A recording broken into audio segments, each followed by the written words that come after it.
Hai teman-teman semua, kembali lagi di channel Pendapat Joseph. Hari ini saya akan melakukan review terhadap review lah terhadap pemberitaan AS Roma sampai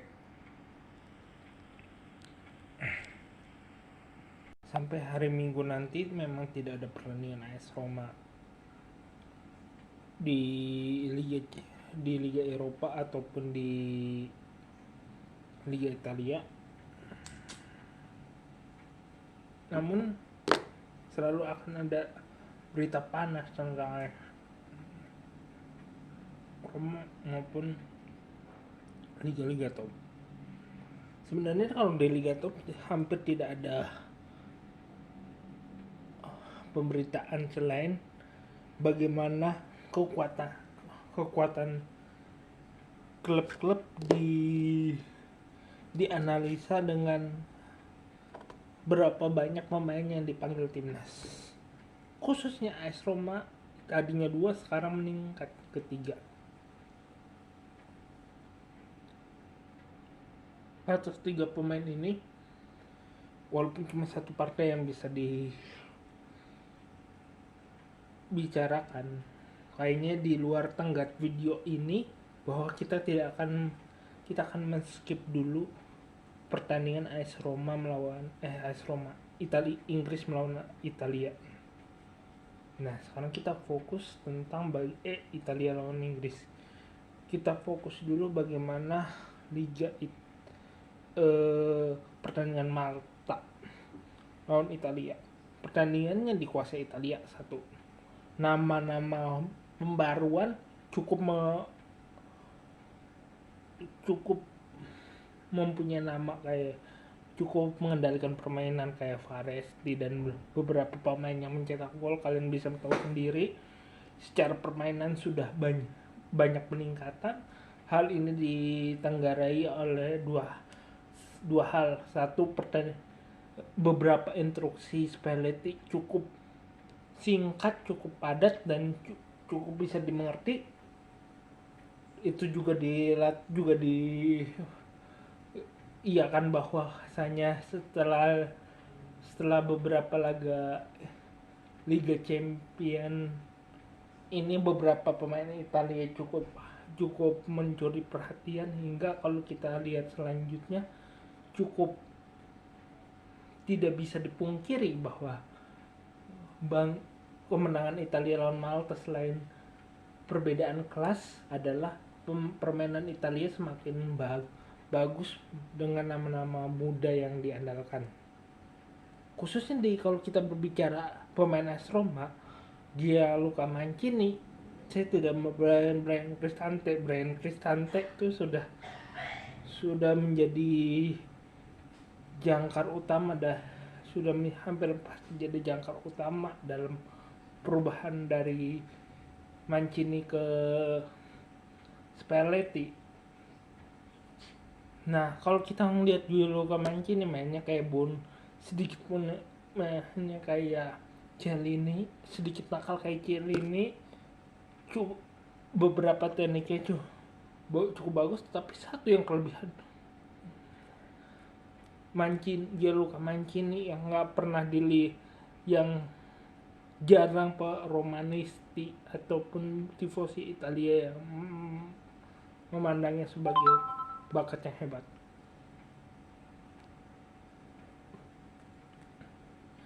Dia adalah salah satu back tengah yang memadukan old school dan modern, tapi dia punya kelebihan satu. Dia bisa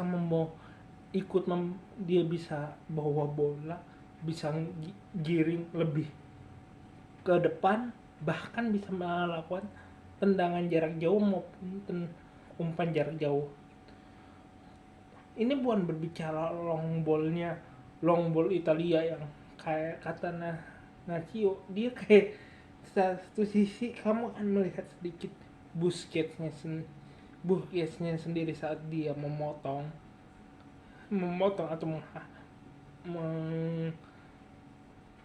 mencoba membagi bolanya, tetapi kadang-kadang dia kayak gear Pickwick, kadang-kadang lempar badan buat atau kayak challenge untuk bikin lawan itu jatuh.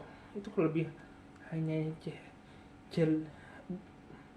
Gianluca Mancini, maaf, kelebihannya Gianluca Mancini yang menjadi kekuatan baru Italia, terlebihan lawan Malta kemarin. Dan itu harus ada pembuktian karena lawan Inggris nanti pasti skalanya akan jauh berbeda, terlebih dari skandal yang terjadi sekarang. Itu Italia harus benar-benar bermain lebih lepas supaya membuktikan bahwa timnas Italia tidak terpengaruh. Nah, kedua adalah yang saya mau ngomong tentang skandal judi. Kalau saya melihat video analisis saya yang melawan Roma melawan Salernitana pada bulan Mei, itu sepakat bahwa ada AS Roma dalam sisi bertahan itu sangat kedodoran daripada menyerangnya, walaupun menyerangnya juga waktu itu busuk. Tapi kalau mengatakan apakah ada pengaturan skor dari kartu kuning yang dapat si Zelensky melalui laga yang cukup padat. Kedua, tackle yang dilakukan Zelensky walaupun dapat kartu kuning itu masih wajar karena gaya yang bisa daya dan upaya yang bisa dilakukan Chen pada saat itu melakukan seperti itu.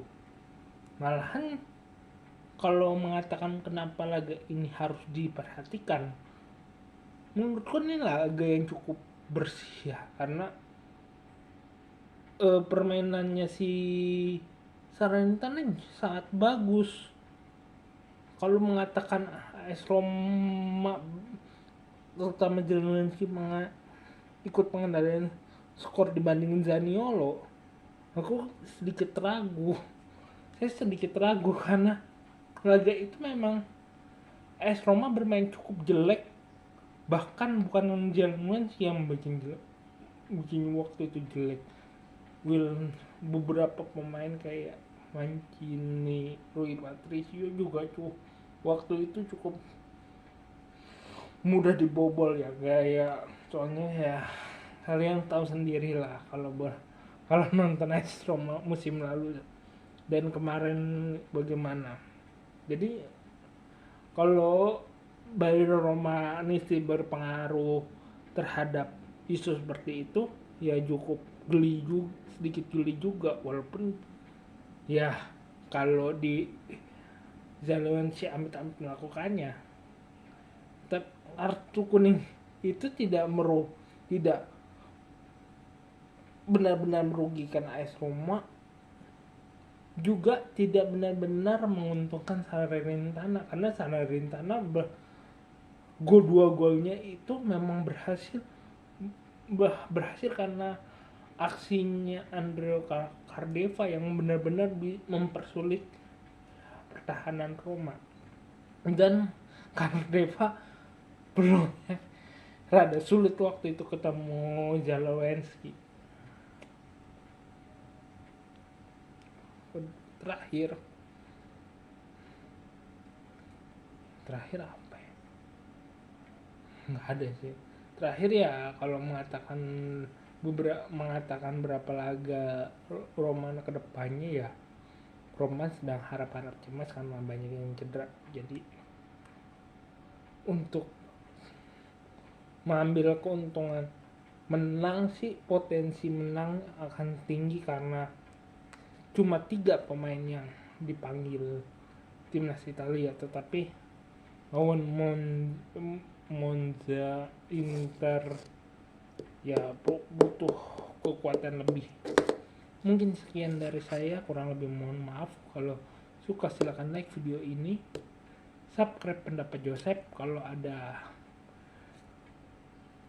kritik, saran, dan ide tulis di komentar. Jika mau berinvestasi silakan klik link Saweria di deskripsi dan atau scan barcode di pojok kiri bawah. Terima kasih.